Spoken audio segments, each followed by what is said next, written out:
Everybody, welcome to JNJtabletop. I am the real Josh T, and today we have something fun for you. I guess something new planned. As you can see, one we're missing our friend Evan at It's Evbo. He's got some stuff going on today, and That has nothing to do with why we're not playing. it actually also does have nothing to do with why we're not playing.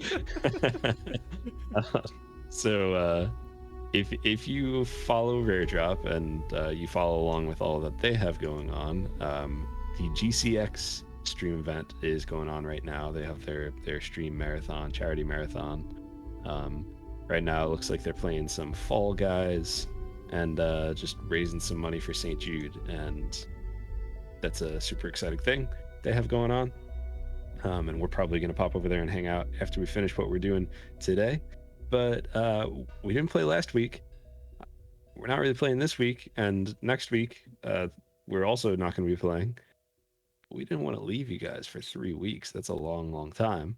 So we figured we would do something that we've been talking about doing for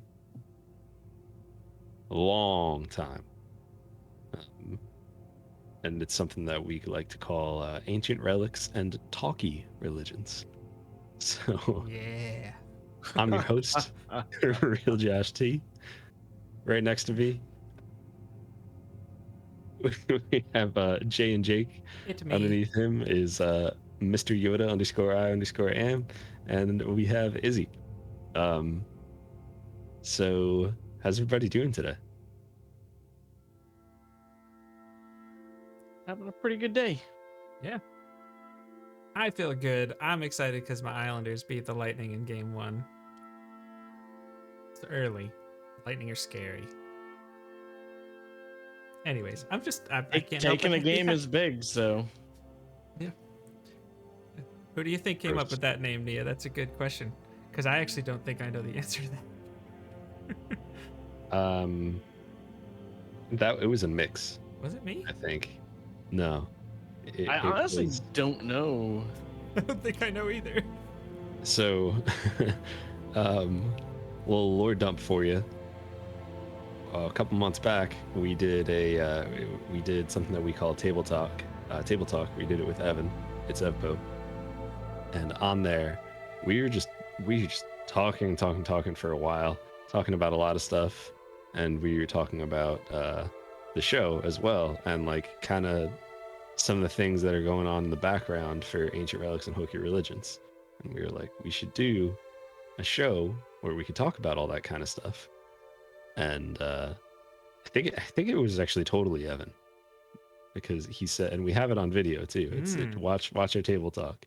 Yeah. He said ancient relics and talky religions. I don't know if he said talking, like ing religions, or talky. Being that it's Evan, he probably said talky. He probably did. It does sound like something I would say though, Nia, so I get it. But no, I can't take credit on this one. I think we all know I would if I could. But Izzy, how are you? You didn't say anything yet. Yeah, you didn't.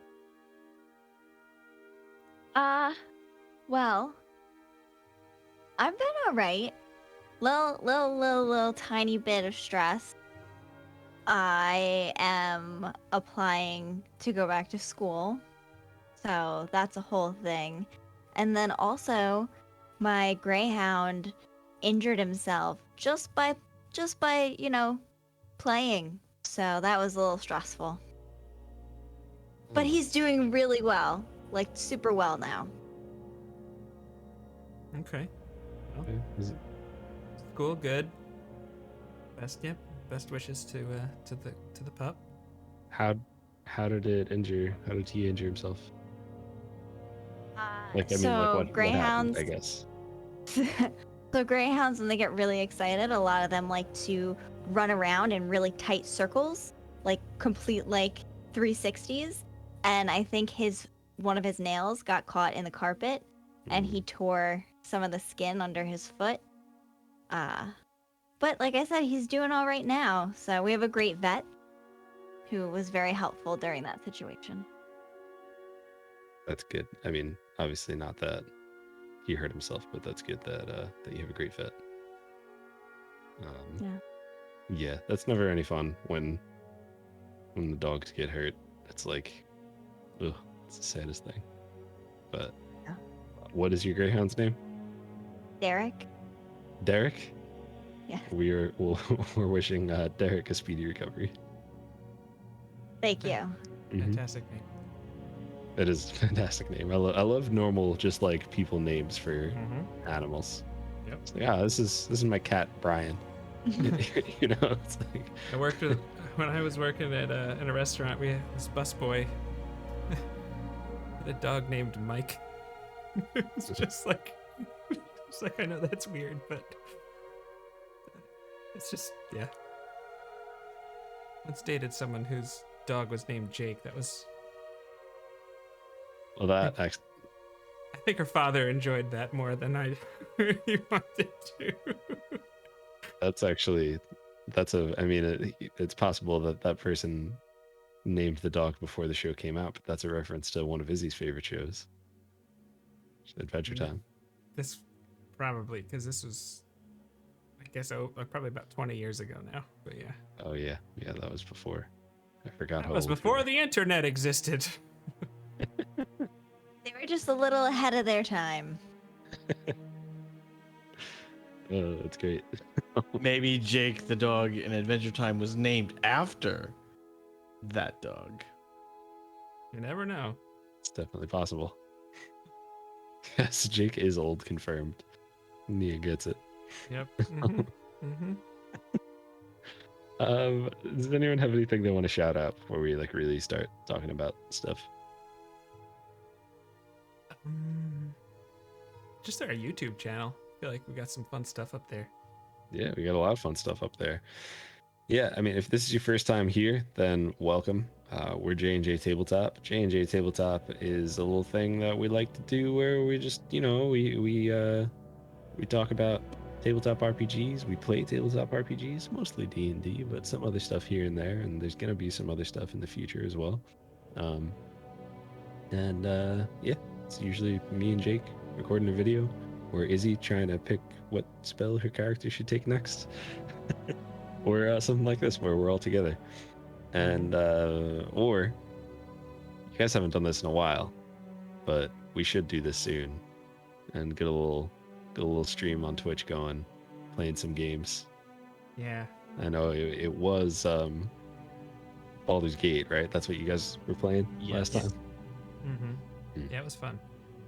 Just finding the time to stream sometimes is not easy. Oh, it's tough. It's tough. But that being said, you should follow us and hit the bell so when we do find time to stream, you get notified.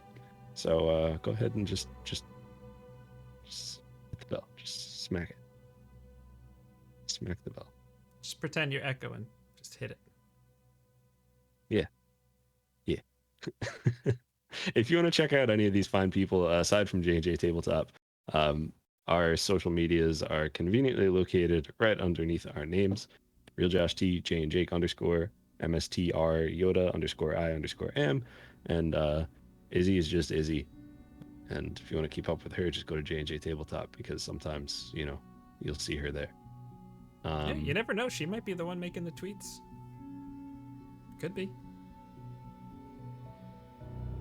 Like I said, sometimes you'll see her there.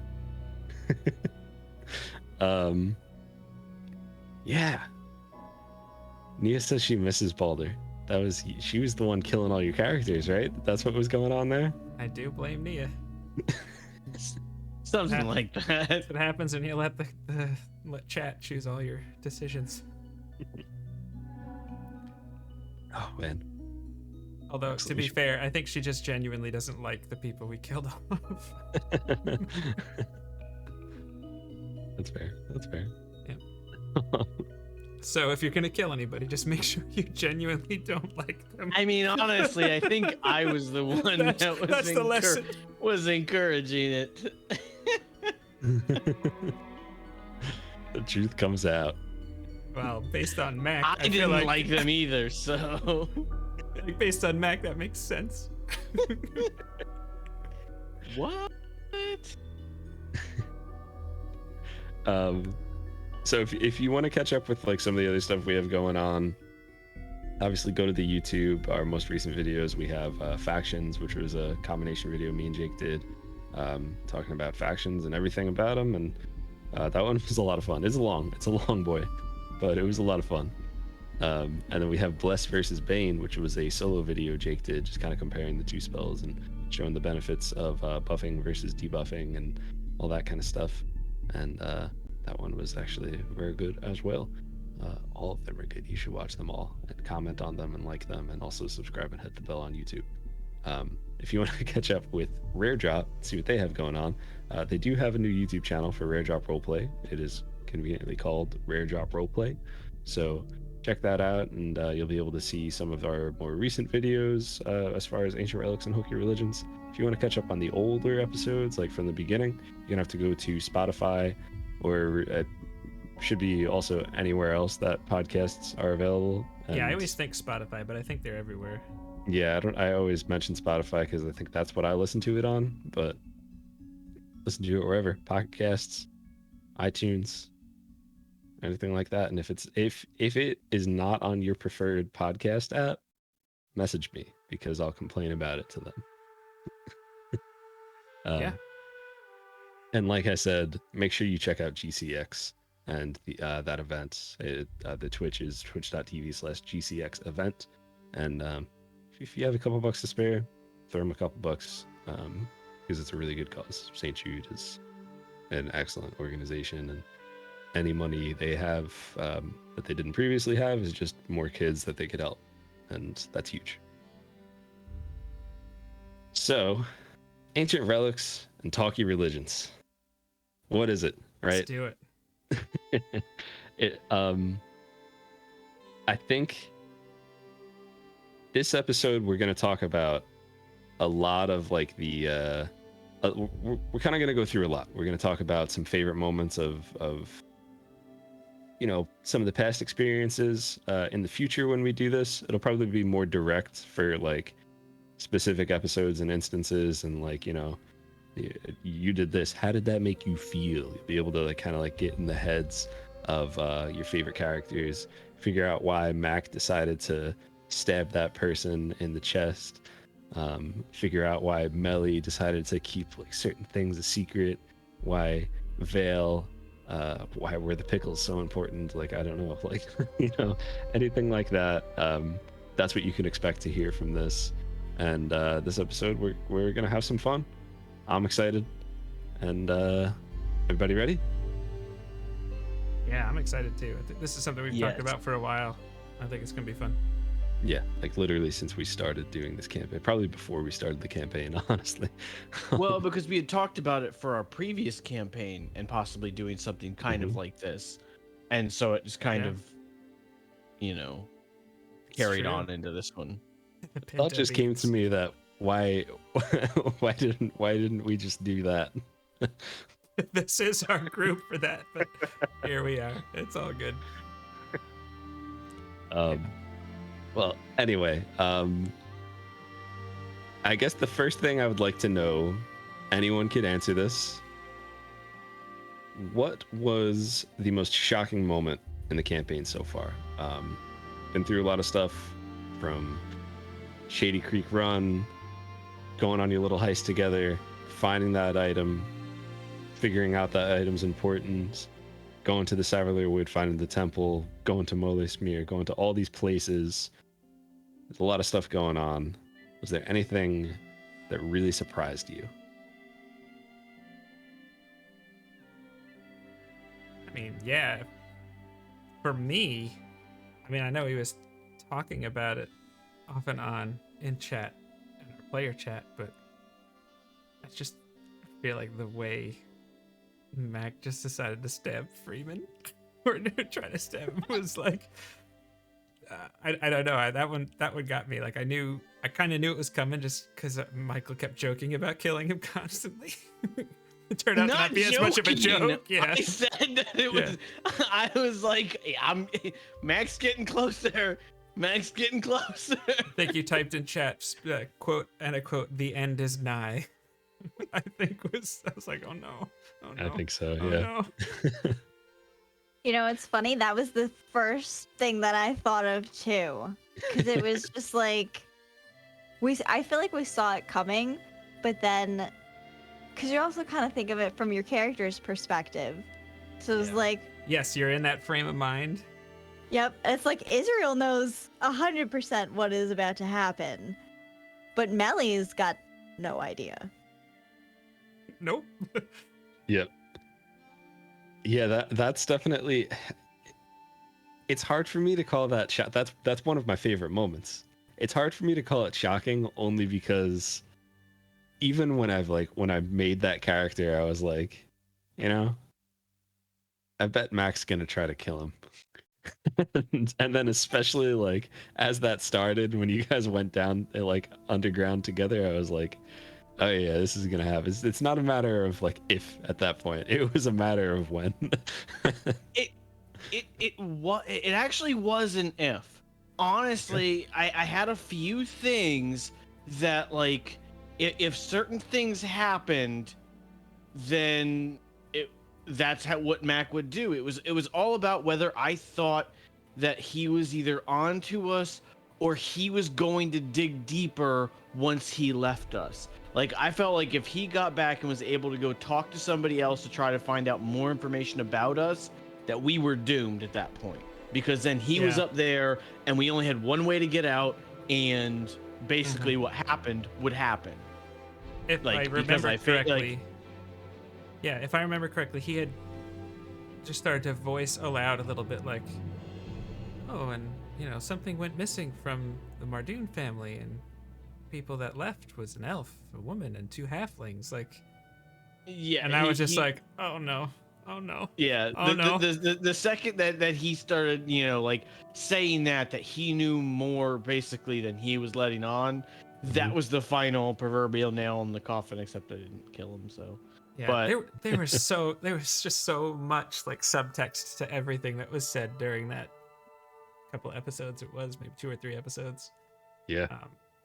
You know, and I love as Vale. I love like lacing in just enough truth where I think you kept being like, I don't know if I should make him roll a deception check because what he said wasn't a lie, Mm-hmm. but it does steer things a certain way. Because as a smuggler, I feel like that's what Vale would do. It was a lot of fun to just walk that tightrope. Yeah, that was definitely one of my favorite moments. That and then the subsequent battle. You know what might have been most surprising most surprising for me was like very early on. I'm gonna keep that one to myself. But another one up there for most surprising is what happened immediately after you fought and chased Freeman. I don't even think you had taken a rest yet. You had used a ton of your resources, and then when you were faced with that battle and like Oh, a ridiculous amount of enemies, a much more powerful foe, Echo and the 2 halflings standing on the bridge in front of the gate, just like, no, we're gonna stay here, we're gonna fight. I thought you guys were gonna try to run. I didn't know exactly what you were gonna do, but I didn't think you were actually gonna fight it out. listen, we put a hurting on him, and I'm proud of that hurting we put on him. You did. We did well. I mean, I'm curious to hear Izzy's thoughts on this because I feel like at the moment or at the time I didn't realize, I think, just how many soldiers they had, and I think you alluded something. I maybe had us roll a check, or I don't know exactly how it went to. Like, you're just starting to piece together, like, you know what? I think I've seen a bunch of people, and this, and that. And Mellie and Vale were up on the ledge, and they had that little conversation. Like, yeah, I want to run too. Like, there was that moment. Yeah. Well, so for Mellie at that point, to see Mac out on the front lines was really hard because he just went down, and she couldn't really do that much because like Josh had said, we used a ton of our resources. So there was like a genuine fear there that she was seeing, you know, potentially the demise of all of her friends, because they had so many resources and so many people. So she was in like, I really think we should just get out of here, but she wasn't going to tell anybody what to do. Yeah. I do wonder how that fight might have gone had you had all your spell slots.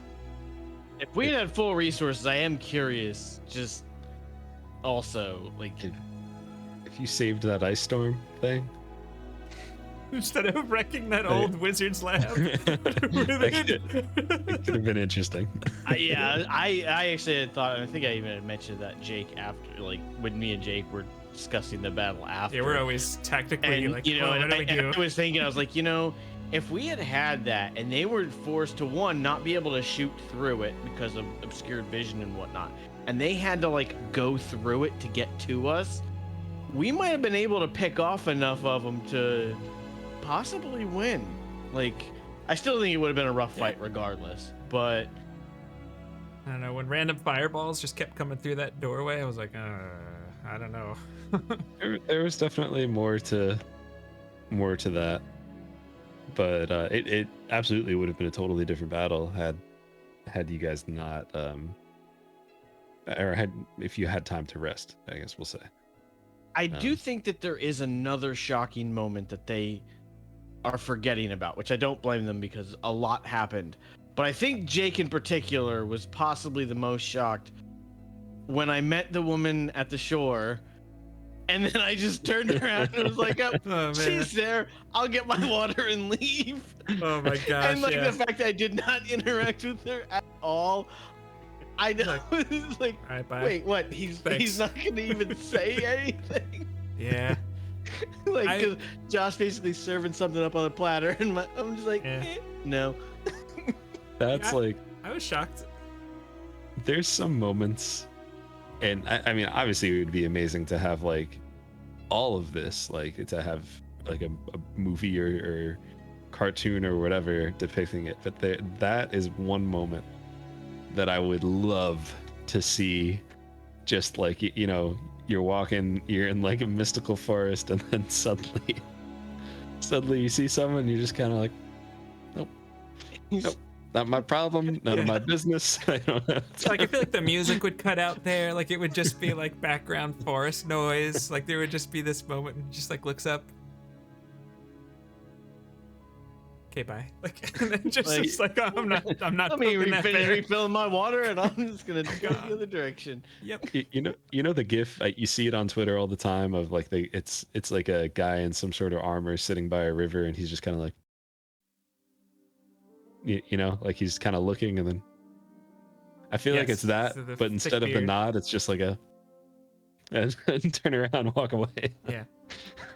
Well, the part you're referencing this being shocking to me, like one of my favorite things as a player, and I didn't realize it quite as much until, I don't know necessarily this game or not, but like as a player, I like to kind of there's a little bit of an instigator in me, like, all right, let's push the button, like let's see what happens, you know. And so when there's just a bright shiny button there to push, you're just gonna walk away from it, like, come on. Like, you know, like, so, and that's also part of why I made Vale so curious. Let's say, and for anyone that doesn't realize, that curious side of Vale is Jake. Well, just especially as a game, I mean, it is a game, you know. So like, you know what, that moment is so great for me for that reason though, because any player would want to interact with that, but Mac's character didn't want any part of that, and he played his character and just walked away, and that's like, I love that. Yeah, speaking of gifts, that's the Danny DeVito. Yeah. He's like, nope. Going the other way. I have a question about how, especially from Izzy and Michael's point of view, because I don't think I mentioned it to anybody about Vale taking a warlock level. Like that, as we talk about shocking moments, like how did that I remember I was like, yeah, I'm gonna take a warlock level. And I told Josh about it. I was like, he's gonna make a deal with Spooky Johnson. Because it seemed to, I don't know, like I feel like I couldn't help but just smile in the middle of the scene. I was trying to like focus, like, no, I'm making a deal with the devil right now. But That actually reminds me of another shocking moment, but to address the first thing, me as myself, I think that's really cool that like you found like a back door to get to like more magic stuff for Vale and utilize, you know, so many things that are going to make the build so much better. But then as Mellie, like completely disbelief, had no idea that that was even something that could happen. Like, and the fact that it was such a big deal when you first interacted with him to now like you're kind of like working with him, I don't know, it was unsettling. yeah, again, I like to push the button. It's just But that makes it more interesting. I think so. Yeah. A Are lot you of fun asking stories. from my perspective or Mac's perspective? Yep. Why not both? I mean, it from my perspective, it makes sense on many levels. I mean, one, it truly makes sense in the game itself. So like that just adds a whole nother level, and it's actually something you were thinking about for a while. So to have the opportunity to actually tie it into the game and either not force it or like, you know, just say, you know, I want to take this, so I'm just gonna slap it on. But because you were, I mean, I feel like you were back and forth on it for a good Yes. little while Yeah, to 'cause whether I- you were actually going to do it or not. Well, I like multi-classing. I like doing some fun builds and stuff like that. And you know, the fun thing about the fighter is they're different from the paladin and the ranger, and they have the potential to get more attacks. But if you're talking about like just from a power gaming perspective, you know, once you get level 5, you have your extra attack. That's kind of like industry standard, if you will. So like if I wanted to kind of do some fun things after that, like I could. I was always thinking like wizard, because you know it's intelligence based, just like the Eldritch Knight.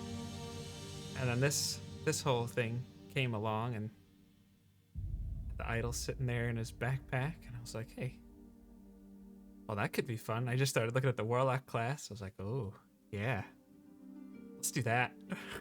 Like, and it did feel so organic, like you said, to not try to make it feel you know, forced. And that's one thing I don't know where his build's gonna end up. Like, depending on, I'm gonna let the story kind of dictate whether he goes a level in fighter or a level in warlock, and depending on what's going on and, you know, what he thinks is important, what he would be working on.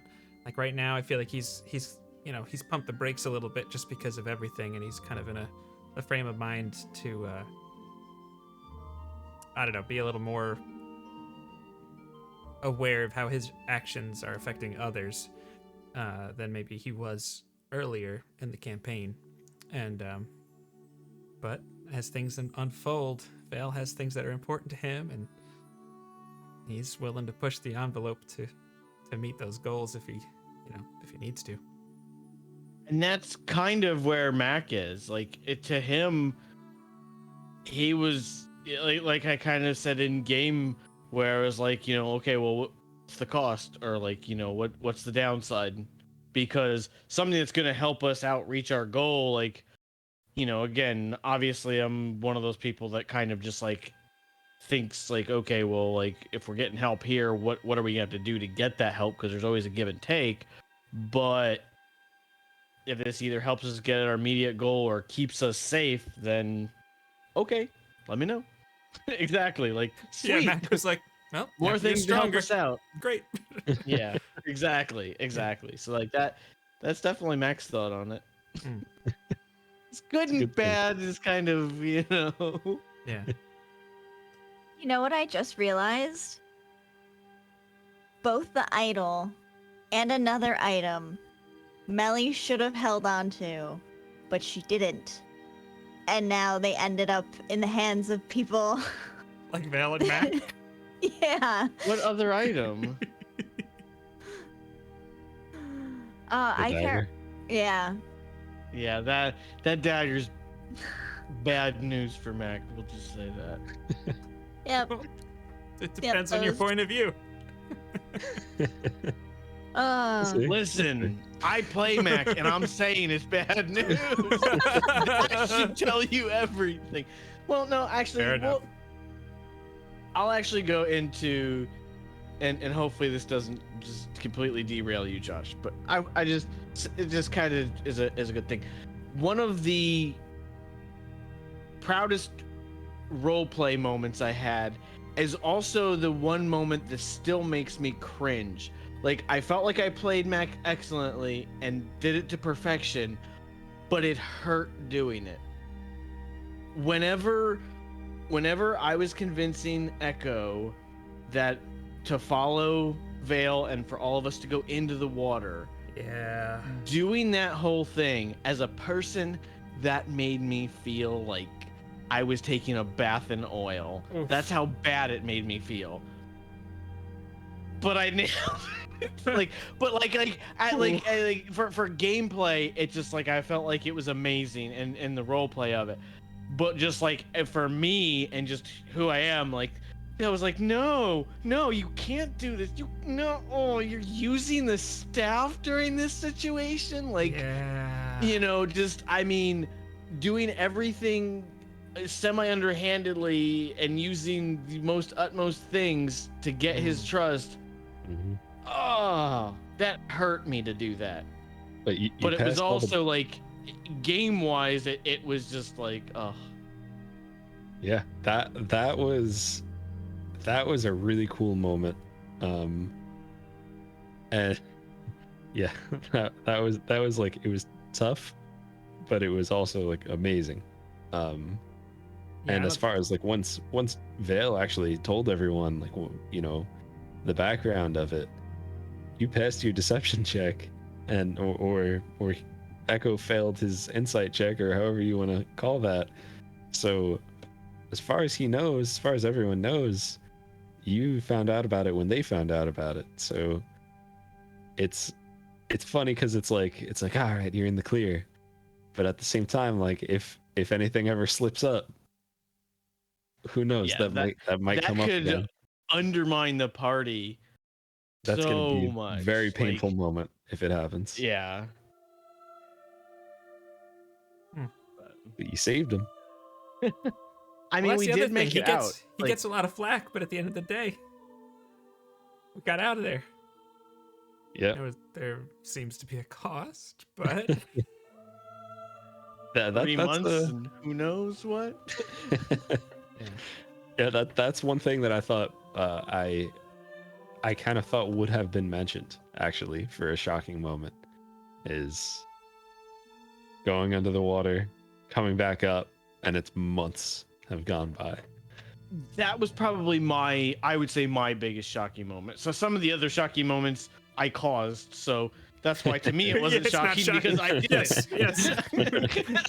Yes. Like, I wasn't shocked I stabbed Freeman because I did it. But that was probably my biggest shocking moment was finding out it was. But even then, I feel like because of Mac's background, time doesn't matter as much. Like, he doesn't have anyone waiting on him, or people like he's like worried about that if he's not around or something, that something might have happened to him. So like even that probably has probably the smallest effect on Mac and maybe Echo. Obviously I can't speak for him, but like, it.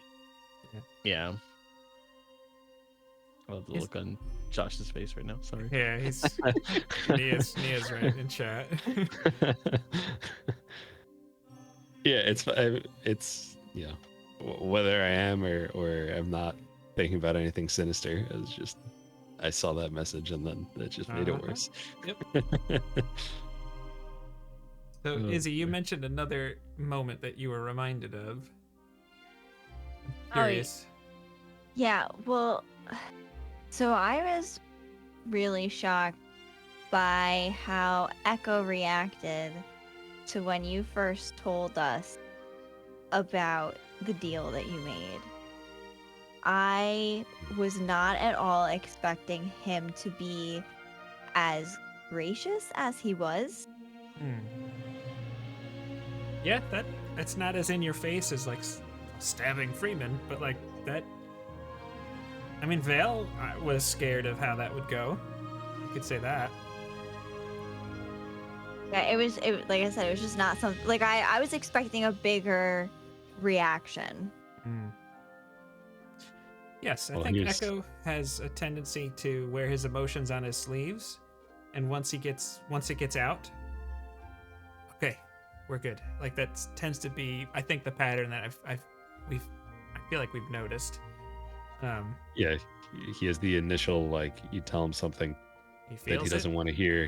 He blows up and then processes it, and Okay, we're good. Like it's yeah. just kind of that. But I'm not convinced that it's as resolved. I mean, I think there's an understanding, but I think there's just damage there. Yeah, especially with you and Echo, for sure. I mean, it's a shame Evan isn't here to like kind of go a little bit further in depth on that, but I don't know. It's my Even sense of it. the way that he kind of like gave you an olive branch and everything, it was very much a like, and from my perspective anyway, it was very much like, I'm still mad about this, but I don't want to be a jerk to you. Like, I don't want to make you feel bad, but this isn't okay. Paragon DPS, thank you for the follow. And Uzak, thank you so much for the 5 months. Yeah, I think part of it, I like to think, would be because here's the emote we all know and love. I think part of it, I like to think that Vale did at least express his reasons well. So like, even though the decision might piss off his friends, I feel like they could at least go like, I would not have done that, but like there's that like. Mm. Like I know it wasn't to screw us over, at least kind of a Yeah. thing. Like Nia just said in chat, I think Echo's desire to protect his friends is covering up the things he didn't really like. So it's like, I think that's a great I think you're right with that too, where it's like he wants to protect you guys so much that he's also protecting you from his own feelings, and he's just kind of repressing that. Interesting. I like that. And- Yeah. Well, I mean, that does make sense. I mean, even in the fact of like the killing and whatnot that he's had to do, obviously that has always gone against how he feels and the reason why he took the blade off of his spear / walking stick to turn it into just a walking stick. And Yeah. obviously he's going to do what he has to do to protect and keep us safe, even if he doesn't really like it. Yeah. That was a great moment too. That was a shocking moment for me, with like seeing him be like, you know what? I didn't like the way that I just ran all those people through, I think is how he described it. Yeah. And he literally, to give you guys some viewers some background on that too, is with a spear, I told him that he could either use the blunt end for bludgeoning or the pointy end for piercing, which for like metagamey, like power gamey type things, like, yeah, you want that because you're still going to do the same amount of damage either way. But now if something has resistance to piercing, use the bludgeoning. If something has, the opposite, then you do that. So I love when players decide to get rid of an advantage. for something that makes sense to them, and that's always cool. Yeah, I feel like we're spoiled in our group with that, and Yeah, I'm just and honestly, like with having just a group of players here, like obviously it's the first time we ever played with Evan. You know, we've been spoiled with him, but like I know he's played a good amount of D&D before this game, so when I'm sitting here with you, Michael, and you, Izzy, I get like goosebumps when I think about like how like just how good you both are at this, like without having like that much experience. Like I don't know, like if you've watched their Dragon of Icefire Peak gameplay, like that was Michael's first experience ever, and we were talking a little bit about it before the show today. Like a preset adventure, you're probably not going to have the same, like the tone of that adventure is a little different than say this one is. Like I don't know, I'm just spoiled to have that to work with. Like I'm someone else who's sitting at the table. Yeah, no, you guys are. It's like it's been an incredible DMing experience to have players like all of you, especially for the amount of experience that like Izzy has played in a bunch of campaigns that were never finished, and then Dragon of Icefire Peak is the first one that was finished. And this is Michael's second campaign, and the other one you could find on youtube.com/JNJtabletop. Like, so I don't know. That is awesome. It's a good question in chat right there, Josh. Is this my first time DMing? This is not my first time DMing. I've DM'd a bunch of like one shots and that kind of thing. I kind of used to, when we had our regular campaign going on and we finished something, and I don't know, Jake or Nooch, who used to DM as well, like need a little bit of a break, I would just run some random thing. This is my first time DMing a long form campaign, though. So he's killing it too. That's all I'm going to say about that. Like, I don't know. I have loved the way you have just set a lot of things in motion. I feel like our decisions matter. I feel like whatever we decide, there are consequences, just like in life. And I'm appreciating that as someone who has DM'd more than one long-term campaigns. To see you do it as well as you have without having done it before. So thank you. Appreciate it. First edition of D&D for me was actually 5th. I think actually for all of us except for Jake, it's going to be 5th. But Jake, why don't you answer EMC's question? What was your first edition of D&D? It wasn't an edition. It was just Dungeons and the Dragons. first one. Yes. Yeah.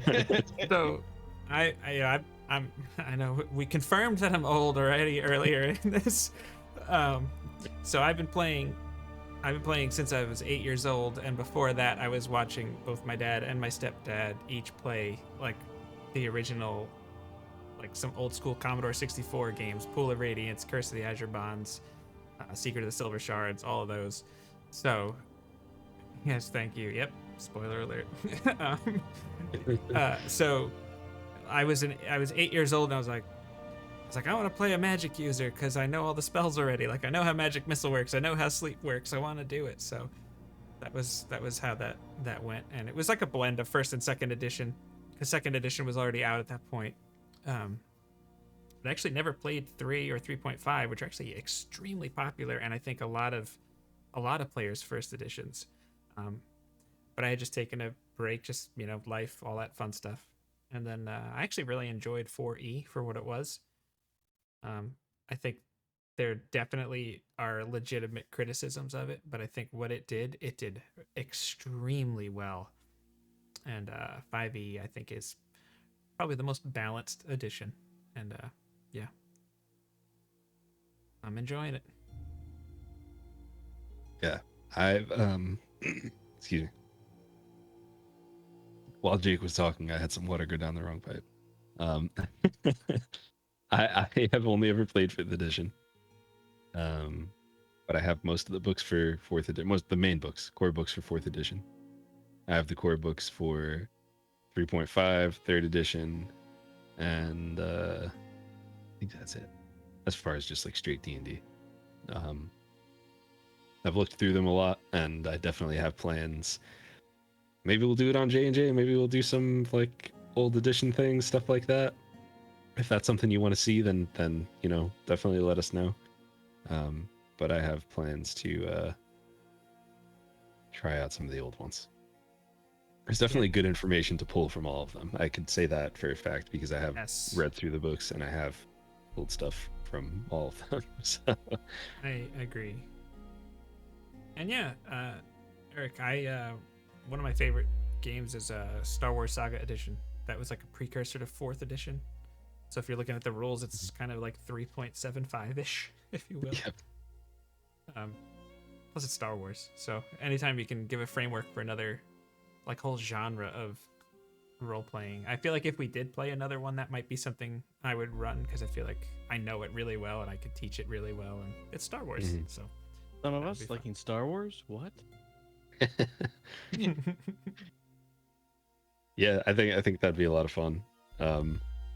I like the Fantasy Flight Star Wars games. Only ever played it once, but it's a really easy system to pick up.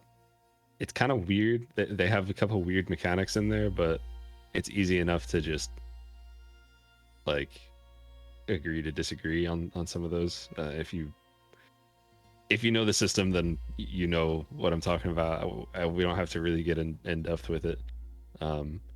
Adventures in Middle Earth, which is run off the 5e system, that's a lot of fun. And I like the Dragon Age system a lot too. I've never played that with a group. Yeah, we gotta do that someday too. I appreciate that system a lot. Or even just a D&D in that world would be great too. Yeah, the world of Thedas is incredible. So, you got something? I was just gonna do what you're about to do, so go for it. Yeah, get us back on track. So, Izzy, one of the things you mentioned was that you didn't want the other characters to do a specific thing, but you weren't going to tell them what to do. After all, I believe that was right before the battle. You wanted to run, you wanted to tell them to run, but you didn't. After everything that you guys have been through, do you think that you would still handle that situation the same? Or do you think that, like, if next week, if next episode, you got into some crap and they wanted to stay and put themselves in danger, would you let them? Or do you think that Mellie has changed to the point where she's going to speak up and she's going to say, absolutely not, get the hell out of there? Because I've definitely seen more from her, like, speaking out and that kind of thing. So I'm just curious what your thoughts are on that. That is a great question. I definitely think she would be more vocal with her concerns to the whole group. But also, she is stronger now and a little bit more confident in her abilities, especially with how the last fight went. I know it was just like a mini fight, but I think she and myself are both kind of figuring out things a little bit smoother, so to speak, in that, before she probably wouldn't have taken the dodge action. But I thought, and therefore Mellie thought, oh, why don't I do this as a bonus action, and then I can dodge, and then I'm protecting my group and myself. So definitely would be more vocal about not wanting to stay if we were in the same type of situation where our resources were depleted. She had already watched someone go down and was separated from them. Like, definitely would have no problem being like, guys, no. We should not be here. But if they insisted to stay, she's not going to say, you're not allowed to, you know? So, I think you as a player have gotten more confident with your abilities, and therefore Mellie is also more confident with what she could do and how effective she is in combat as well. Is that fair to say? Yes. Yeah. Nice. Awesome. I think that's such a good character choice for you in that way. Like that's just, it's like you can grow together. Like that's so cool. Like I don't know, is anyone else's mind kind of blown right now? That is very cool. And I think I feel like I've noticed that too, just in even the conversations, like the little things from like, you know, the silly things of like, I'm gonna try to pick this lock, or like I want to try to touch this dagger, or you know, I'm gonna, you know, all of those, but then also the big things where, you know, when Vale comes out and tells you all, hey, I did a thing, you're not just like oh, okay, all right, well, you know, whatever. You're like, actually, I think you sounded the most like angry, I think, out of everyone, and the most like, if you got a stern talking to, then it was from Mellie. You know. Oh yeah, I remember there was, I don't remember exactly what you said, but there was something along the lines of, I remember feeling like you showed, Mellie's such a cool character, like grace and understanding for where Vale's head was at, but also just like you did mess up. Like there wasn't like, I can't exactly explain it, but it was not like something that was not clear, and it was very subtle, and even just the words you chose, I thought it was really cool. Yeah, because I mean, I would say that conversation probably surprised me the most in how it went, just because I expected there to be a lot more friction. Now, granted, that doesn't mean that there's still not internal party conflict or friction because of it, or mistrust, or however you want to, you know, like word it. But I was definitely expecting a little bit more, and probably more out of Echo than anyone else, just because being more expressive about things. But Mellie being the one that, you know, basically, I understand why you did it, but I'm still angry at you. You know, I can understand why you did it, but I don't have to agree with, you know, not even bringing us into it, because obviously this affects all of us, kind of a thing. Yeah. And I do feel like that, even though she's probably the youngest in the group, I also feel like she has the most maturity. Just in the way about the group, and the way about, you know, handling the things, from one, telling us about the after effects of the stone. Like, she could have kept that to herself to a certain extent, you know, and not said when it happened again, you know, like, or not really explained, you know, like gone into the detail of it and whatnot, and just kind of just kept it to herself if she wanted to. Especially, we gave her every reason not to trust most of us, and yet she still chose to be the one that says, you know, I'm leading by example. Like, I'm telling them they need to do this. I'm still going to do it, even if they haven't given me that courtesy, because I still believe in this group, kind of a thing. And especially, I mean, literally there were two events, one from me and from you, back to back, leading up to that, and she still did that. Like, that definitely impressed me some. Did that have an impact on Mac's decision to be like, yeah, this guy named Reggie lives in this dagger. And he's talking to me? The dagger's talking to me? Honestly, I would say the biggest impact there was the conversation with Mellie, and the fact that she didn't mention that to you guys during that conversation about when, like, hey, we need to, like, find out more about this, you know, nuke that we're carrying in the bag. She could have easily said, you know, Mac, you know, like, did this, or was trying, you know, wanted to go into it or anything. No, she completely just framed it like it was her idea, and didn't even bother mentioning my discretions, you know, previously. Yeah, when you tried to when I tried to take it, you know, when I tried to feel it. So like I think Yeah. that probably had the biggest impact on him. Just hey, like I'll throw it out there and see what happens. Now again, if I do that and I get heaped on, that might make him, differently. But like, I don't know. The interaction with telling you guys about Reggie went well, so Yeah, I think you hit the nail on the head too, about Mellie, with seeing that she is the most mature person in the group.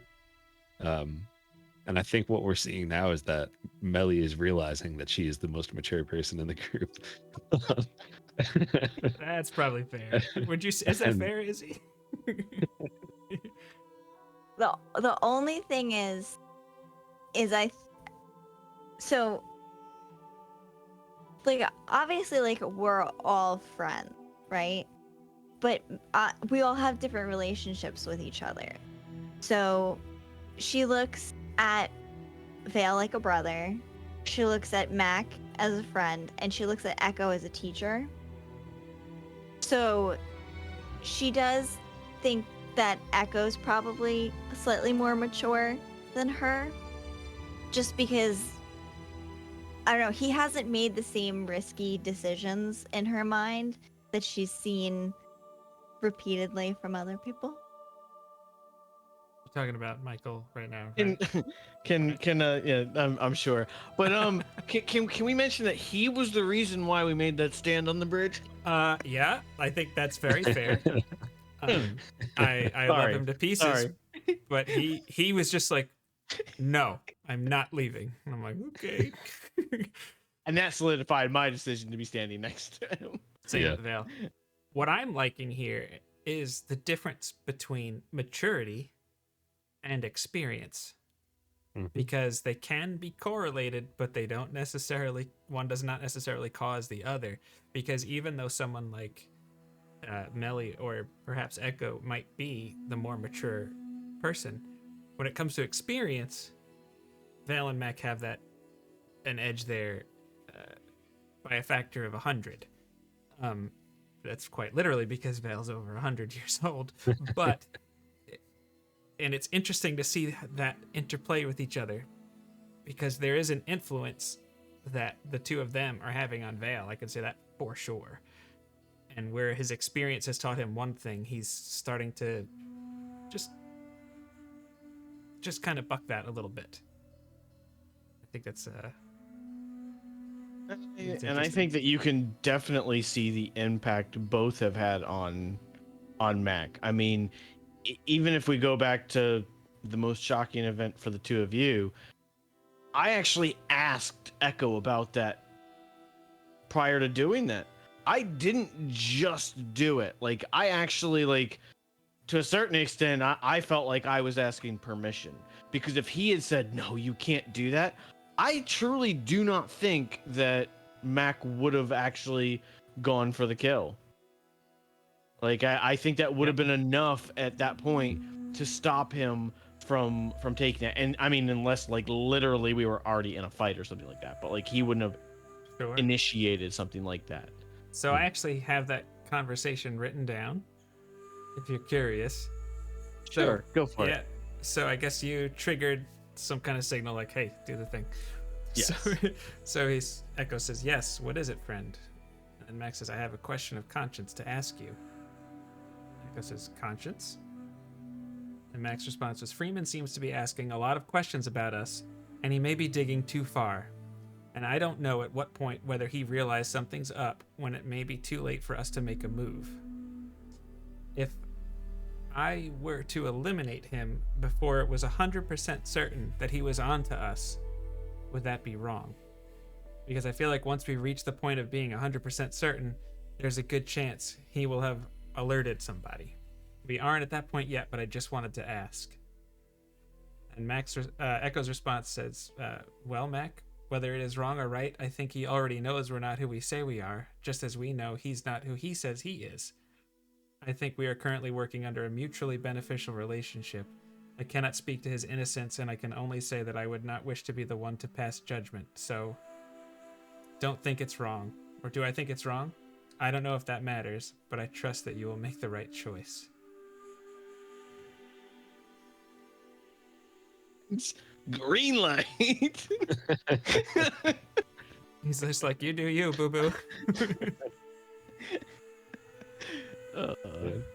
Speaking of Freeman here, anybody have we've encountered a lot of NPCs throughout this adventure. Does anyone have a favorite NPC? And I guess a follow-up question is your favorite NPC the same as your character's favorite NPC? I'll actually go first because mine's probably going to be the quickest. I actually don't have a favorite NPC, and I don't think Mac does either. Like, I mean, one, I think that you have played all of the NPCs excellently that you have created and that we have interacted with, like the ones that we've interacted a little bit more with, and they've been amazing. And even the ones that we haven't interacted with, like the bartender, you know, that was a great little one, as Nia says, the pinto bean guy, you know, just the little ones, you know, here and there. But even like the major ones like Owen and Rain, you know, have been fantastic. Awesome. How about Thank you, you. Izzy? Definitely Rain. And I mean, it's obvious that she's also Mellie's favorite because she keeps bringing her up here and there, subtly hoping that she will make her way back into the campaign shortly. I don't know what it is. I think it's just how she carries herself, the fact that she was the one to be open-minded when we extended an olive branch, even though we were traveling with an elf. The way that she was able to advocate for us. I think her personality is fantastic, and everything that she does is great. Yeah, she was one of my favorite NPCs to play as, I think, too. I like the way you phrased that she was the one to extend the olive branch after we did. She accepted it, really, and advocated for us. Yeah. Mac does not really like Rain. We rescued her. We rescued her and her group. Like, of course they should accept the olive branch that we handed out. And the fact that there was hesitation and a little bit of pushback on it rubbed Mac the wrong way. That doesn't Fair. surprise me at all. And I think that's completely justified. But looking like, so I could see it from both Mellie's perspective and Mac's perspective, because there was that moment when it was like you know, like when you're like the hair on the back of your neck starts to stand up because you're getting defensive. Like I could feel the same things that you were expressing in Mac during that situation, because it was awkward and uncomfortable. But yeah, I think that's totally justified. Yeah, I mean, Vale being an elf, you know, he's a little more on with Mac on that one, but I feel like he has an appreciation for the position she was in. So even though he was very glad to put the tabaxi behind him, everybody, you know, even going into the ruins of Malaya's was more comfortable for him. But yeah, as far as an NPC goes, she's amazing. Complicated. You took her point of view, and you know, she was fantastic. I think that whole section put a lot of pressure on Vale too as a character, because like Vale, from my understanding, especially then, like early on in the campaign, is like he's responsible for himself. He doesn't want to have to think about anything else, you know, whatever. He doesn't like pressure being put on him aside from the pressure he puts on himself to do a job or something like that. So to then be the representative of the entire like elf race, like that, Yeah, I think I originally anticipated playing Vale a little bit. His alignment is listed as chaotic good, and I think I originally anticipated him being a little more chaotic neutral.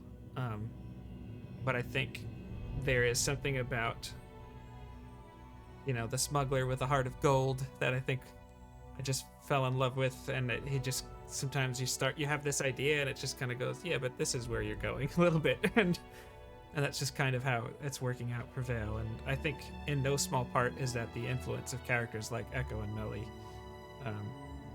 in that way, because I think Vale is very used to doing things on his own, like you said, and just that was his world. And this whole adventure for him so far is definitely he's like, okay, there's a lot more going on here. And in that situation, he had an understanding that his actions were going to be under a huge microscope. So every word, every action was very, stressful. That's why he wanted to, he's like, yep, we're good. Okay. That's just me and my friends going to check out this ruin, so. Yeah. That was a very big eye-opening moment for him. He actually started dealing a little bit more anxiety after that, I think, more stress. But if we're talking about my favorite NPC on a personal level, is Freeman. He's my favorite. I think the interactions and conversations that I was able to have with him, and then just the give and take and everything. It was like every time Vale would just give a little bit, I felt like he would maybe give a little bit, and it was that like, spy versus spy kind of a intrigue, and I just loved that, and I felt like the role playing there was so much fun to take part in. That was a really fun interaction that entire time, but just because it was like there was so much subtext to everything. Yes. Like anything that was said by you guys or by Freeman, there's so much more to it than what was said. Probably the most insight checks in the entire campaign were done there. Yeah. Absolutely. Who was Vale's favorite? 100% Owen. Nice. Owen just, I mean, if anybody doesn't know, he's clearly based off Bob Ross. But he is someone who is able to kind of just take so many things that felt so complex to Vale and just make it feel a lot more simple. And there was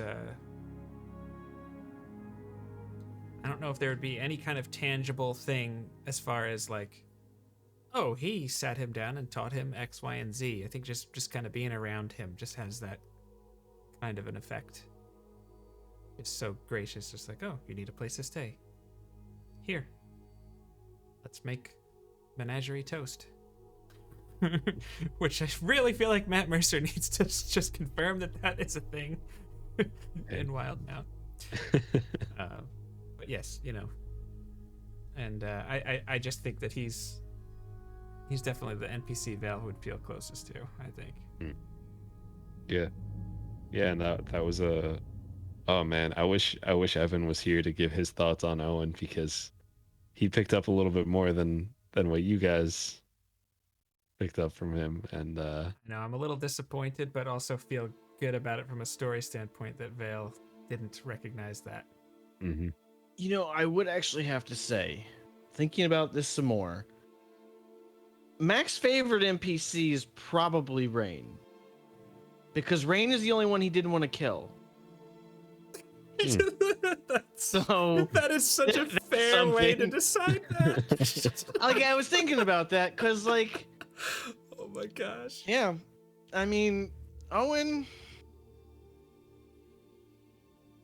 I know who he was modeled after, so because of that, I know that he probably is that wholesome, but there's something about it that just rubbed Mac the wrong way. Like, that just there's something off about this guy. And not only that, Mac also thinks that it's a waste for him being in the woods like that. Like, he has a gift and he's not using that. And that kind of irks Mac a little bit. Yeah. But that's actually a little side note that never really did.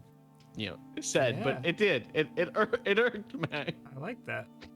I like that a lot, and that makes a lot of sense too. As like I could very much see Mac, because Mac is very practical, right? So he's like, you're good at this. You do this arguably better than anyone else in the continent. Why aren't you doing it more? And you're refusing to do it for people that could possibly help. Like your criteria are so, that most people aren't going to be able to get that. Yeah, and And I the love that thing- you're separating that for him. You said most people aren't going to be able to get that, and you just said Mac wouldn't be able to get that. I love that. Yeah. That Well, and it's also like it's one of those things that whether it's me or Mac or in this situation, probably Mac, but it's one of those things that if you are good at something about that and your whole reason that you're not doing it is to help people, but if you can make something that will help people, isn't that almost doing the exact opposite? And I mean, granted, obviously you can be on both sides of that, but on Mac's side of it, it kind of makes it kind of a contradiction, which then makes me trust him even less. and there's two sides of it too, which like the side that Mac knows, which is like anytime he makes a weapon and that weapon is used for war, he feels responsible for everything that weapon is used for because he created it.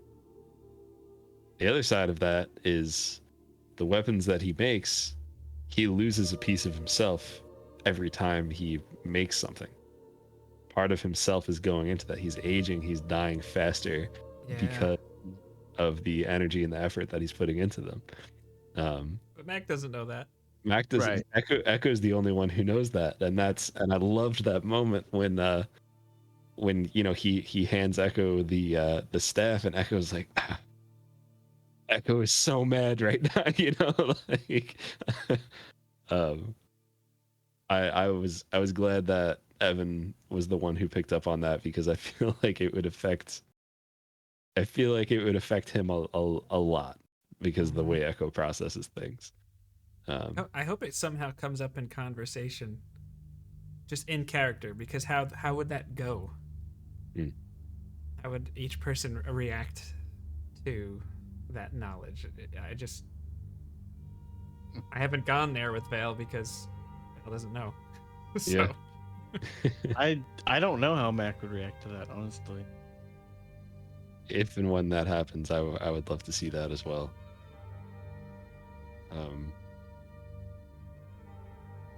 I think I agree with Nia too. The Pinto Bean guy was a lot of fun. That whole I love that guy. those of you who don't know, that was like that whole NPC was kind of me messing with Evan because when Evan and Aaron stream together and they play really whatever game they play, they listen to the theme song in the back of whatever level it is, and they will just sing some sort of random nonsense on top of it. And they're playing Super Mario, and one of the songs was they just started singing Pinto Beans, the biggest ones, biggest you can afford, and just started going on like that. So that's I mean, one, I'm gonna throw well, I'll find it eventually, but Skeletal Gadget made like a little highlight video of the last time they streamed together. I'll find that and throw it in chat because there's just so much great silly nonsense. I was watching that video today actually. It's magnificent. It's so good. It's amazing. But aside from that, I would agree with Jake. Rain and Freeman are probably my two favorites because there was a lot of depth in there, and that was it was just a lot of fun to do. So I want to show some clips. So does anyone have like a favorite favorite moment, favorite clip from the show. A favorite clip that you would like to share with everyone? I mean, I- go ahead, Michael. I mean, me personally, probably just one of the most unexpected and funniest things that happened was when Izzy dropped the "That's what she said." Yep. That's probably The look on her face, like Oh my when gosh, she yeah. realized that she could, the half a second to process whether she was going to or not, like you could see it, and then she dropped it and just nailed it, and oh man, it killed all of us. yeah, It that was did. amazing. And Mia just said the same thing in chat as well. Yeah, we should Jake, watch that.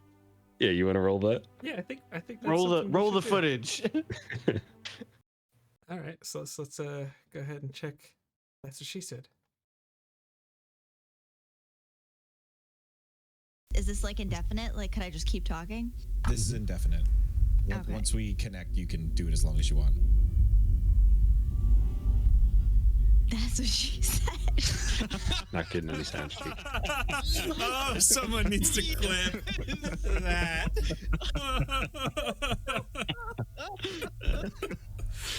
Oh, man. good God, love it. excellent. Good God. Oh my gosh.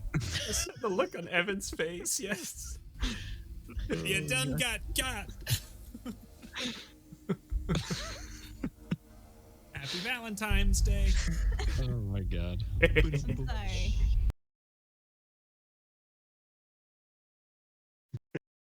Happy Valentine's Day.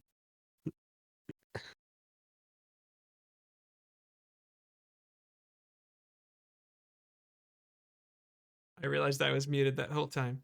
Yes. Yeah. So yes, the stream could hear it. I know the three Yes. of you could not hear that with me, but yes, the Happy Valentine's Day at the end. The look on Evan's face is everything. Just like Nia said. Just Yes. you got me. Was not expecting that at all. I thought that was definitely one of my favorites. That was one of the ones that I wrote down as well. Yeah. It was so good.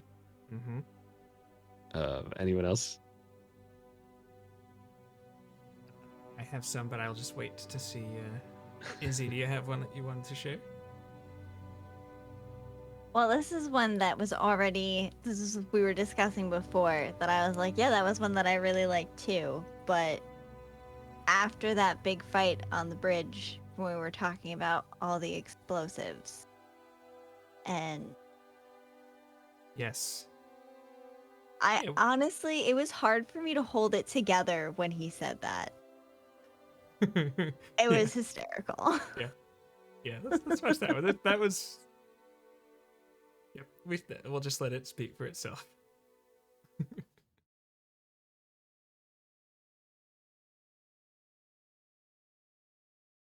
It didn't seem magical. A boomstick or something. I don't hate boomstick. But those were incredibly destructive. Some sort of alchemy. Well, And those large, whatever it was that they destroyed the bridge with, rather They were frightening. some sort of boom boxes. Yes. Oh, man. 10 out of 10.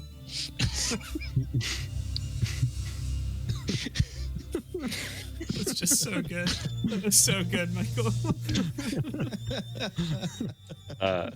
Nia, I think that was the same day as the last one. Oh my gosh. There were a lot of good ones that day. That was also Yeah. one of my favorite moments was Echo's halfling song, Mm-hmm. the Star Child song, which was also later that same day. I think. Well, it might have been a couple of sessions after that, actually. I think But I think Star Child was Valentine's Day, but I think, well, we'll see if we're wearing the same stuff. I couldn't remember if it was that day or if it was after you guys went through the maze and you took a rest like as soon as you escaped it. Yes, I don't remember exactly either, but this might have been right after the fight with on the bridge fight. But let's take a look. Oh, you have that one too? Oh, wow. Of course I do. What a time to be alive. What he sings is... Well, I'm wearing the same shirt, so...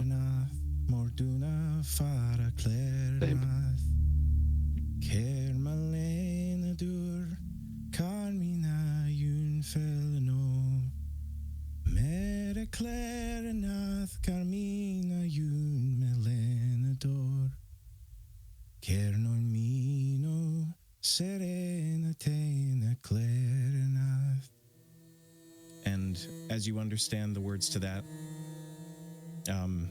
it is a song that you might have heard maybe, from like your mother singing it to you, like maybe some kind of a lullaby. But it translates to Little Star Child, sweet and faithful Star Child, travel safely, fight only those who do wrong. Little Star Child, fight only when there is no choice.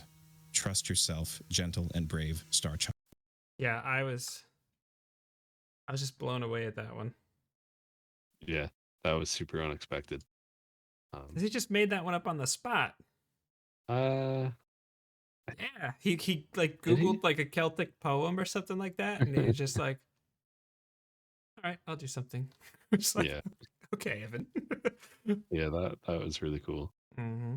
I love that me and Izzy was pretty much so had the same face. Like I'm just sitting there like, Is and this she's sitting happening? there like, I'm just like, I have a crush on Evan. Like, That one actually choked me up a little bit. Like, I get a little emotional from it. Even, even not understanding it. Like, obviously Mac did, but I didn't. But it still, it hit. there's so much emotion conveyed with that, which was Yeah. that was, I don't know, it was incredible. Yeah, I believe that. Well, I could look it up as far as the day itself, but I'm pretty sure that was the rest we took right after the bridge fight. I want to say, after we got trapped. I think That needs to be like a highlighted episode. I guess it's just like an amazing episode. Not that they're not all amazing. But... there's another good one here. Josh, you just messaged it. I'm gonna pull it up because it's so good. This was I mean, really I loved this just as like a role-playing moment when Echo was teaching Mellie to meditate, and this was one thing that I loved about watching Mellie's character in the beginning too, is like she is very clearly trying to learn from everyone. She's trying to do the lock picking. She's staying close to Vale and picking up what she can from him, and she sees that that Echo is meditating and she wants to join in and learn how to do it. And he maybe isn't super patient with her, but he teaches her. And then Such a that's been great something moment. that she took with her after that, and every time she does it, like it's I don't know, I love that moment for the comedy of it, but then also just for how cool it was just as role playing. It was great. Mm-hmm. And Nia, yes, you can. Yes, let's take a look at that one because that was a good moment.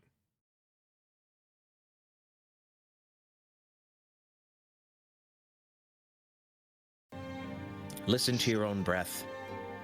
Take in the world. And think about nothing. I know. Okay. Not as easy as it sounds. Nothing. Think about nothing sort of quieter than that, I think. Sort of a lot quieter if you could do it that way.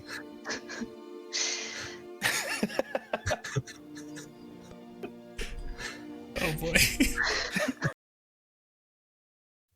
Nia's Oh, way wow. of saying like you guys look horrible now. Jeez. Thanks, Ouch. Nia. Looking rough now, You apparently. kill all of our characters in Baldur's Gate and wonder why we look so bad now. Like, no. One of my favorite ones. It's such a bad, stupid dad joke. Like, it's not even good. But, like, there's a Izzy appreciates this moment. Evan is just like, oh god, I both love and hate this man. Like, I feel like that's what the look on his face says. And I don't really think there's much else to say other than to just show the clip because it was during one of my lessons. So I'm gonna go and do that now. Yikes. There's the somatic component. That's the S, and that usually means some kind of gesture. And usually, if I make a joke, my friends give me a gesture, but they usually tell me I'm number one. Anyways, so there's that. I love the Michael, like, at the end, like, oh man. Oh man. Yes, that is my cousin. That brings me to another question. Was there a specific joke that Jake has told that made you consider quitting the show? That's probably a good one. For me, it was that one. It was that one there. I don't think I can do this anymore.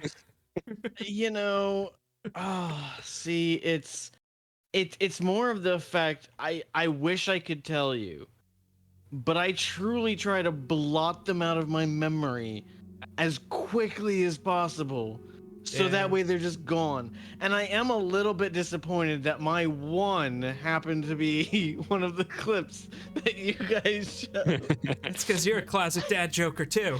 That's No. why. Maybe not quite like I am, but I just hide it well. yeah.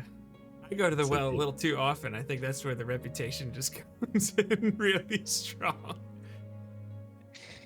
Oh man. It's like- The thing is, when you see it there, you can't resist it. Yeah, Because you're a button pusher. Yeah, that's exactly right. Exactly right. So I don't think we have the clip for it, but one of my favorite ones was when the goblin Clarence was telling us the directions to the grandmother's hut. Oh, I thought I found that. Did you find it and I missed it? I thought I did. Is it in the okay? Because I will find that. If you did. No, it's all right. I don't. We it's found it all on Twitter and it was all weird. Anyways, Yeah. there's just a moment where like you're explaining the directions. I was like, this son of a gun. I know exactly what he did. And I don't know if anybody else had put it together. And I was like, Josh has created this Easter egg so perfectly. I owe it to both bad jokes and to Josh for placing it there. To just say, okay, so if I understand you correctly, in order to get to grandmother's house, we have to go over the river and through the woods. It hurts almost as much hearing it now as it did then. I can't help it. I can't help it. It's who I am. That was one of my favorite things, though. Like, it's bags were packed. I just needed you to send them home, and you did. You didn't disappoint. That was great. I mean, All I'm saying is I should have lit Clarence on fire. That's oh all my I'm saying. god. Just to save You everyone did from the douse them in gasoline.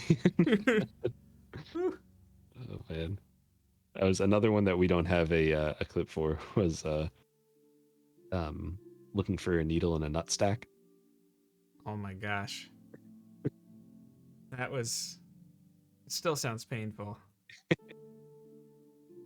You remember a terrible tea pun that I made? Okay, I'm gonna queue up one of the last. You don't think there's a clip? Yeah. Well, one that I could not help, but I was just so overcome with the joy of the moment.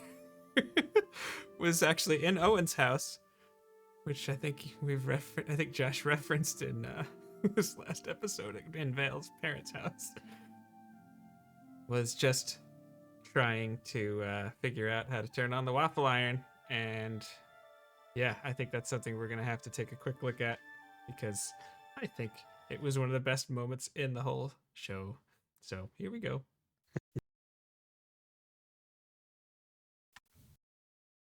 Is gonna start by heating up the skillet. I don't know how they do that in the olden days. I'm assuming they don't have electricity. Maybe it's magic. Just pushes the little magic button on it, starts to warm up. To be fair, they probably have fire. Yeah, wood burning stoves. Yes.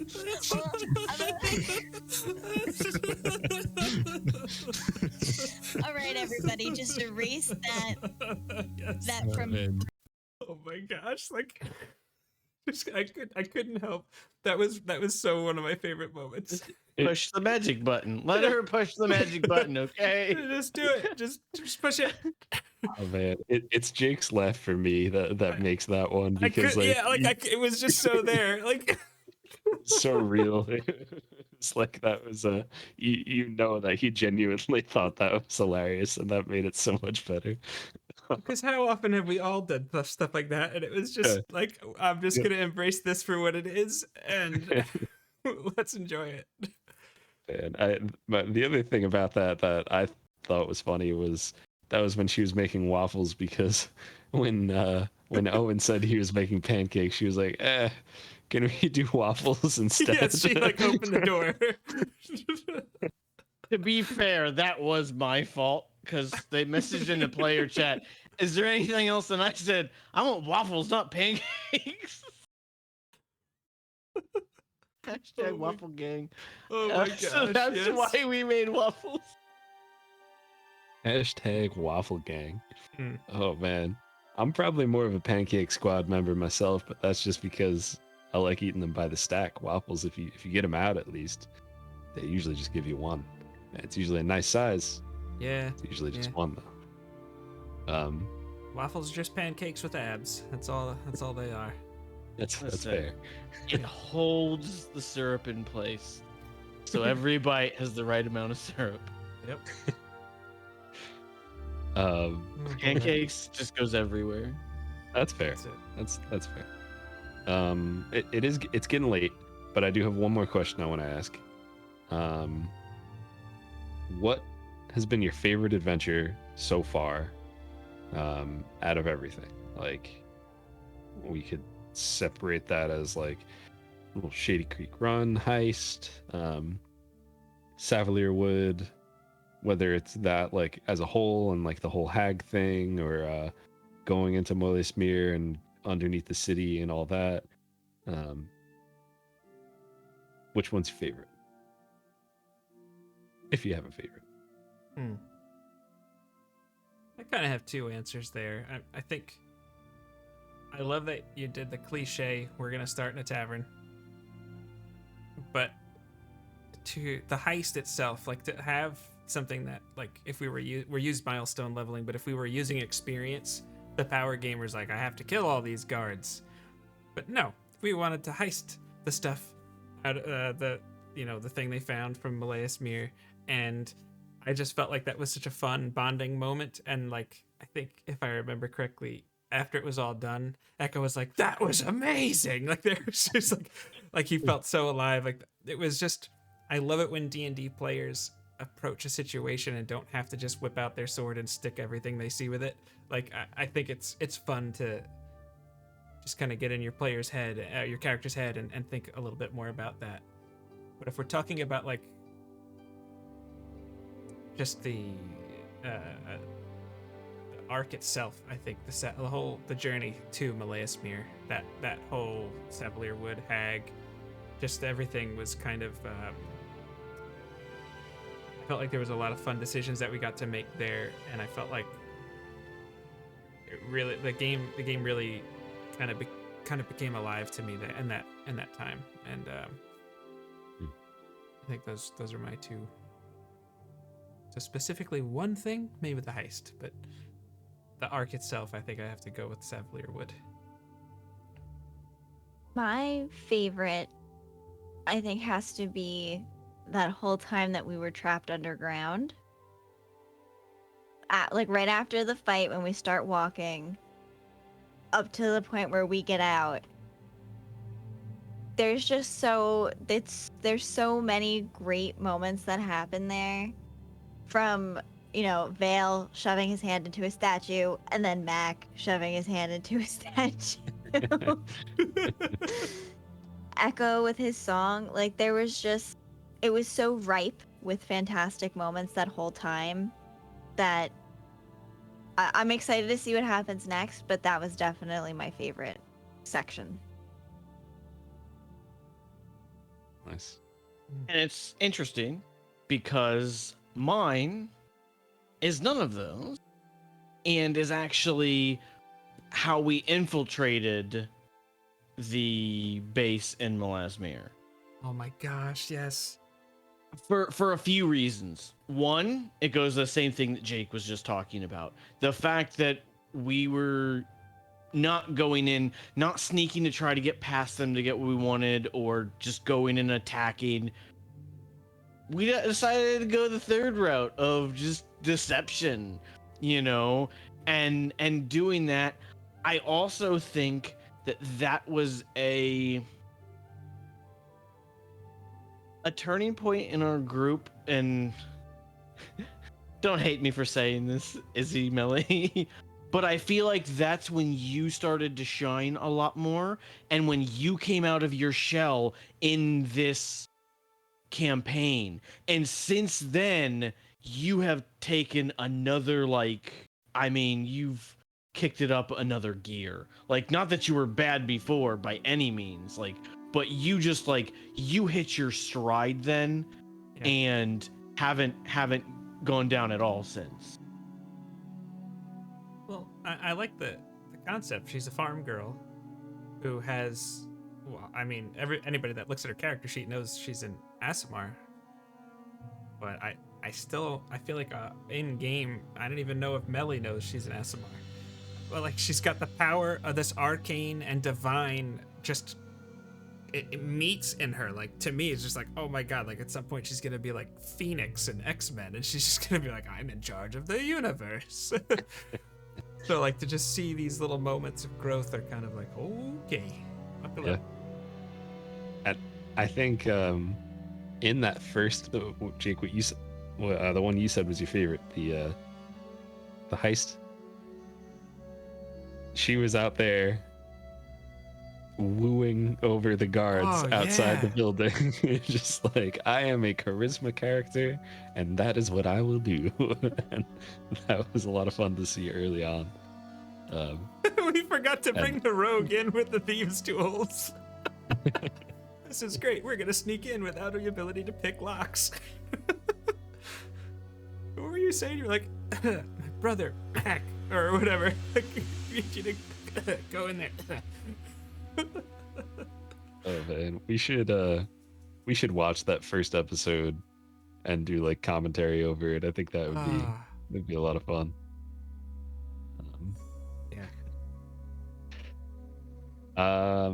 I think my favorite I would also say would be the Savalier Wood journey, because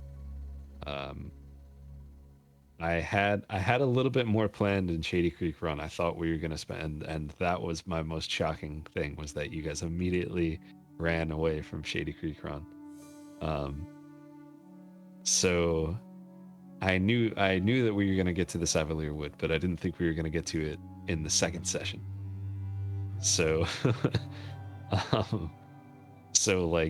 for me as a DM, I was thrown into what, at least at the time, was the most uncomfortable environment to be in, and also earlier than I thought I would get there, which forced me to, I've spent so much time prepping all of that stuff and figuring them at the tables and everything, and then I just loved how everything worked out, and how you guys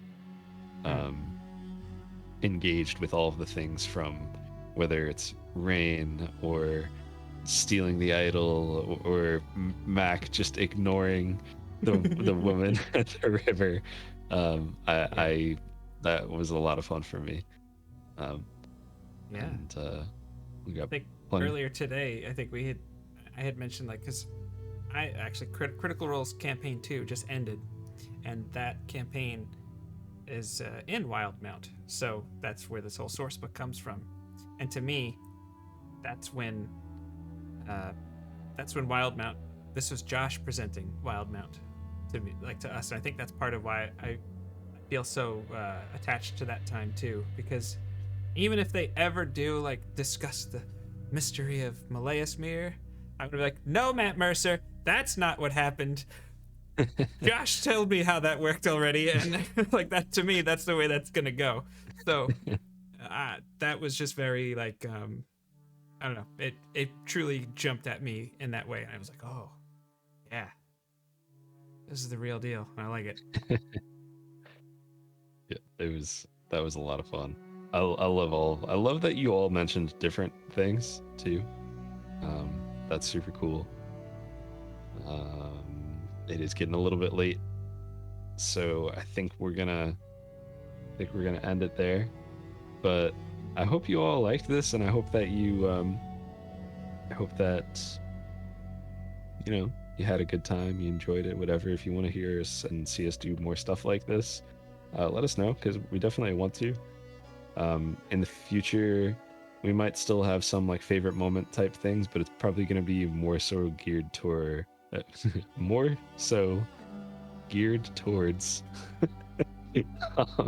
like what's going on in our characters' heads as these events are happening, and it'll be more like the episode after. We'll talk about the previous episodes and situations that they were in, and why their characters did the things they did. But we'll still do stuff like this, and we'll still show clips, which is why we always ask you, please clip your favorite moments. Whether you're watching it on a VOD or watching it live or whatever, clip your moments, because sometimes like we miss things and someone mentions it and you're like, oh yeah, that happened, that was awesome. Yep. Well, like when you had asked us about favorite ones earlier, like especially over the whole thing, there's been a lot of moments, and it's hard to remember all of them. I mean, when you see it, it's like, oh my gosh, yes, but like it can be hard to remember all the little moments without the clips. Yeah. Yeah. And plus, a lot of times that's what they'll use on Twitter the next day. So, Oh yeah, that's true. which is a lot of fun. So yeah, everybody stay tuned. We'll do more stuff like this. Please, if you're watching on YouTube, like, comment, subscribe. If you're watching with us live on Twitch, drop us a follow. If you're really feeling crazy, drop us a sub. We got a couple nice emotes in there, and the more subs we get, the more crazy emotes we'll send out your way. So yeah, yep. Jake just posted them in chat.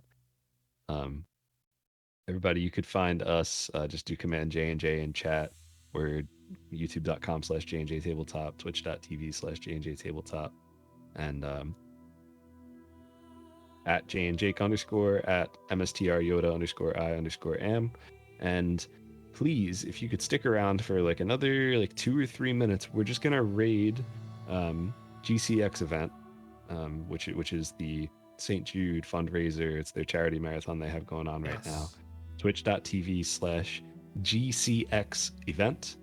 Yeah, if everybody could just hang out for a little bit as we raid in there, and then just say hello, or Hello. what do you want to? What's the raid message? Is there a raid message, or are we just going in there? I don't know. They probably got thousands of people there, but still, They do. still, it's just such a good cause. It's going to be going on for, I think, maybe even a little more than a week. It's a huge marathon. So tell your I friends about believe it ends Do on the the thing. 20th, which is exactly a week from today. Yeah. So this is huge. I'm going to actually enter the raid command, and We love you.